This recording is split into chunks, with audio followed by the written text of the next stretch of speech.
दाखवते. हे आहे आय ब्लिंक सेन्सर. या जागी आपण IR सेन्सर जरी वापरलं तरी ते सेमच काम करणार. हे आहे बझर. हे छोटंसं बझर आहे जे खूप मोठं काम करू शकतो आणि मोठे मोठे अपघात टाळू शकतो.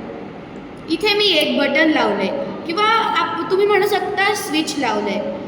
जेव्हा आपल्याला हा अलार्म वापरायचा आहे तेव्हाच आपण ते स्विच चालू करायचं आणि जेव्हा काम होईल तेव्हा बंद करायचं. आणि इथे एक छोटीशी मी 3.7 व्होल्ट्सची बॅटरी लावली आहे ज्याने या सर्वाला पॉवर सप्लाय जाईल.